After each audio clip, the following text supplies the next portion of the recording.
everybody, let's go. Yeah, go. We're the real deal in digital radio. Global R&B. We certified. Mic check 1 2. Mic check 1 2. This is Global R&B 96.3. You are officially locked in with the best midday show ever. I'm throwing shade to everybody out there that comes on in my time frame. I am the midday lover, Jackie Tramel. I got my beautiful co-host, A Lady named D, in the building. Hello, world. How are y'all? How are y'all? You so cute, man. Where's your accent from? For real. I don't have an accent. What'd you call it? I just talked away. I have multiple accents make up my accent. I'll take that because I got a little southern slang. I can't see if you're a southern slang or something else. I don't know if it's like Californian or New York. I don't know. It's like, hey, when you say y'all, you definitely sound like you're from California. Look, I'm a mixture of Jersey and Virginia. Okay, all day, every day. 973 and a 434. Because y'all is a southern thing. Yeah. That definitely was like Texas. That was definitely like Texas. I felt country saying y'all. I'm not even gonna lie. I just want to make sure we was on the same page. I don't want no problems. All right, everybody. Look, we got a jam-packed show in store for y'all today, man. Listen, last week we touched on Michael B. Jordan a little bit. We're not really gonna focus on Michael B. Jordan as much, but the topic at hand, we definitely want to touch on. All right. So Michael B. Jordan is in this, especially with his new movie coming out. Shout out to his movie Creed 3 coming out, grossing over $100 million. Well, I think it's the only sports movie that grossed over $100 million worldwide. So we're gonna show some love to that real quick. So we just want to go ahead and jump into it. So I definitely want to hear from y'all. Hit the hotline 804-476-2306. So the question I want to start off with, or I just want to throw at everybody, is: have y'all ever been in that position where you came across someone and they called you corny or something like that? You don't necessarily got to be the word corny, something like that in the past. And how did y'all handle it? What did you do with it? I am I'm the type of person that if you screw me over once, I just pretend like you're not there. That's how I am. I can be cordial. I'm not going to be disrespectful, but I'm not really going to give you that time, because back then, it's like that Mike Jones song. Back then, you didn't want me. Now I'm hot. You all on me. All on me, baby. All right. Yeah, I can get with that. I'm definitely been in this situation a couple times. The word corny probably wasn't used because I don't want to say I'm corny, but that's a whole different subject. But I'll say that it wasn't far off from it. I don't want to say the word corny, but the situation, it didn't really have words. It's just how the actions of people around me, if that makes sense. Yeah. Especially so when I was in high school, I know I got a twin brother. Some of y'all know me. I was very well known, especially for being a twin brother. Yeah. But some people, they just didn't want to roll with me or something like that. So, and that's cool. You don't got to roll with me. You ain't got to be on my team. Nothing like that. Some people used to say I'm lame because I wasn't out there selling drugs. The selling drugs or going out to all the parties. When you was doing stuff that's kind of negative, that made you dope. But you wasn't moving like that in that sense of factor, then you corny or you lame or whatever, right? Yeah. So they I guess I was lame because I ain't do all that stuff. But I graduated. I linked up with my man Calvin. Shout out to my man Calvin. Let me drop one of K Rose's bombs for my boy Calvin. Calvin Carter, straight out of ATL, man. Lavish Lights Entertainment. He owned the bar, the sports bar called Fusion Sports Lounge down there in Atlanta. And I hooked up with my man Calvin, man. Calvin taught me he taught me the game as far as club promotion. We had the city on fire. I mean, I had ATL from the west side to the east side, south side. I had it on fire. I had your hood clubs as well as your mid-grade clubs as well as your high-end echelon clubs. You feel me? So you had the sauce. I had the sauce. I had all that juice. You wanted something in Atlanta, you're going to call us. That's just what it is. The VIP sections, all that stuff on lock.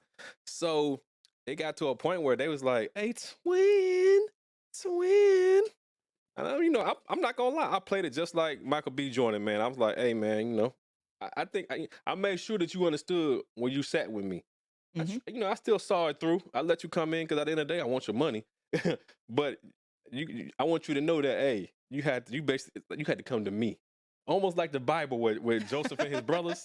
The code, hey, man, you had to humble yourself to come talk to me. And I made sure you understood that. Hey, so have you ever been in a situation where the roles were reversed, where you were on that side? And if so, how did you handle that? I can't really say that I was. But I think I would have definitely approached the situation differently if I had to say it. I wouldn't have came out like we was all cool. Sometimes you gotta humble yourself and like ask for that.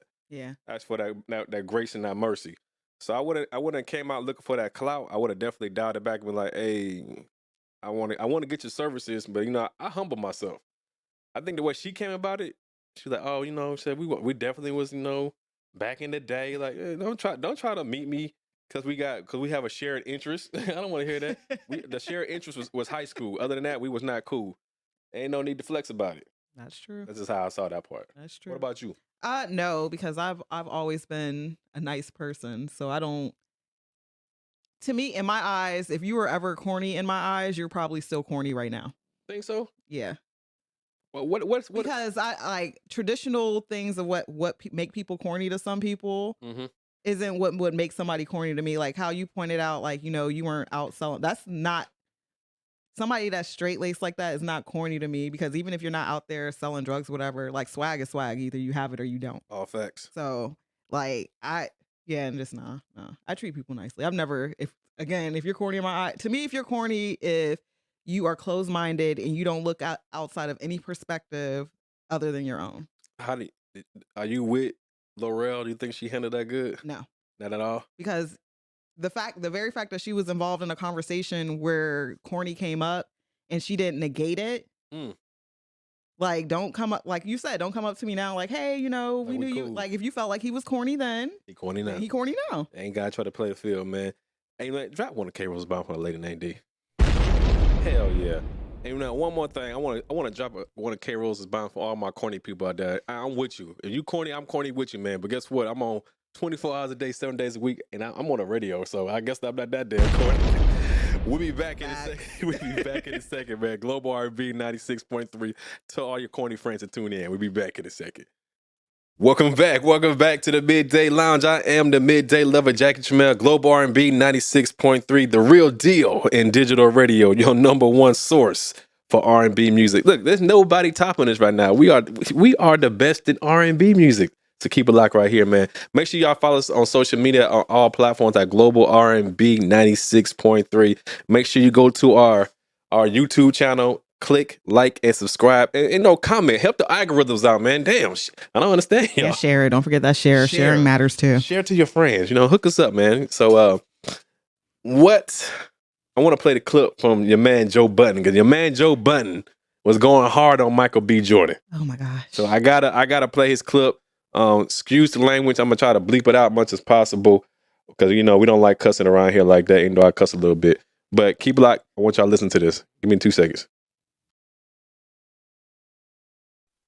You doing that to a girl is some corny shit. Can see that. You being That's Michael true. B. Jordan today, allegedly sexiest man alive in all of these blockbuster movies. I agree. During your highlight week, you've probably never been more visible than you are right this second, and that's what you do to her. And if I bring back them white girl rumors, then it's gonna sound even crazier.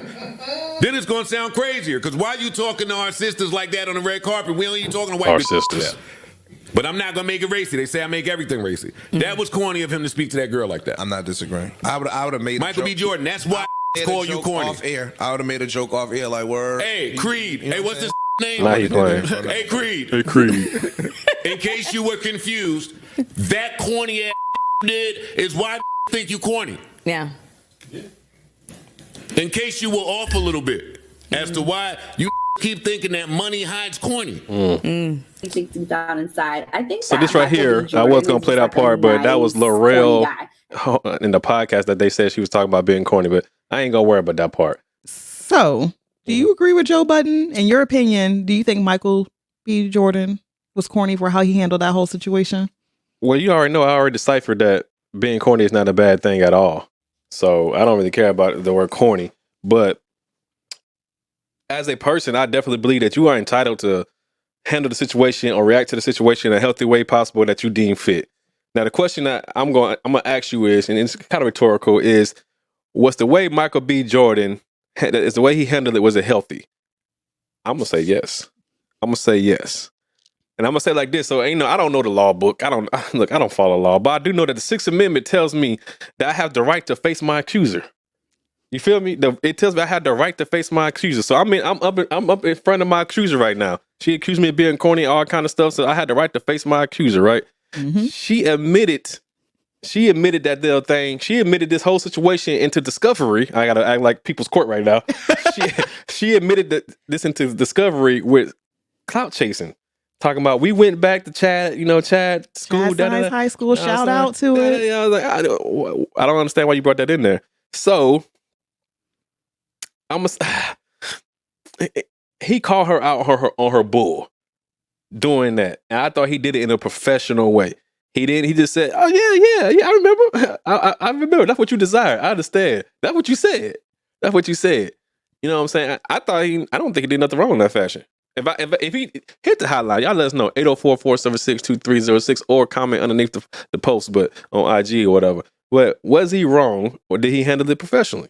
I feel like he handled that very professionally. Okay. Like there was no better way to handle that. He wasn't disrespectful. He did not call her out her name. Mm-hmm. All he did was brought up something that she said Yep. and gave her the room to speak on it. He didn't, and all he said was, I know you said it because I heard you say it. Like, hey, all I have to say is, Joe Budden, you need to take several seats somewhere. All that.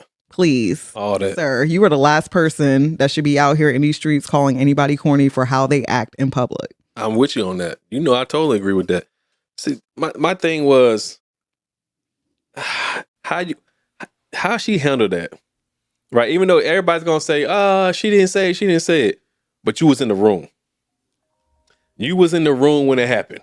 You feel me? It's okay. You got your phone ringing while you up beside the station. So we love you, man. Sometimes radio messes you up, baby. But she could have handled that better as far as you was inside the room. Okay, say like this. I'm not gonna call you the B word, but say I'm with one of your homegirls. I say a lady named D, or BITCH. What would you want your homegirl to do? I would want her to say something about it. You want her to stand up, right? Yeah, check me. So if she doesn't check me, does that mean she's condoning? Yeah, she's complicit. Complicit and condoning. That's how I saw it. So you gotta ride with me. I mean, you gotta ride. You gotta have my back in private and in public. Yeah, even a simple like, "Hey, don't say that." Facts. Yeah. And it could have been that. I mean, you're showing that you don't condone that. You gotta stop it right then and there. So that's how I'm thinking with that. So do you think or do you feel that that he should have let it go? He need to leave it alone. Look, everybody is not Michelle Obama. Everybody is not going to take the high road. Like, I guess that's the road that everybody wants people to take, but that's people are not going to react to situations the way you want them to do. Like, either you're going to be accountable for what you say or what you do or not. Like, if she created the circumstance in which she found herself in. Yep. If the comment had never been made, he would have never interacted with her in that way. And he didn't do it disrespectfully. Like, that was the most respectful I've seen dudes say more. All facts. Joe Budden, for example. I definitely think he could have, but he didn't. He handled it how he saw fit. This is my thing. Excuse me. I fully believe sometimes you gotta shut a person down. And I fully believe that you gotta stunt on them. That's what I believe. You gotta stunt on certain people, and you gotta show them how to handle everything. I don't know why people nowadays believe that you gotta handle it a certain way, or you gotta do this, you gotta do that. You don't control me. And I do what I want to do. You know, as long as he's doing it respectfully, he ain't doing nothing immoral or illegal. There's nothing that he did wrong. Yeah, and if I was her, I wouldn't even cry about it because nobody'd be talking about her if that situation didn't come up. Now more people are talking about her than ever would have. Facts, man. I would never understand how you could tell a 30+ old man how to do something all the time. I mean, let him learn that lesson purely. I'm sure he probably sat with this for a while now, and he's like, "Hey, you are on my red carpet. You are here because of the situation that I created. So I'm gonna handle this how I want to handle it. I'm gonna do your interview, but I'm definitely gonna let you know what I felt about the situation." Hey, that's our time. If you got a different opinion, please hit us up 804-476-2306, and make sure you follow us on YouTube. And I want y'all commenting that, man. We'll be back in a second. This is Global R&B 96.3.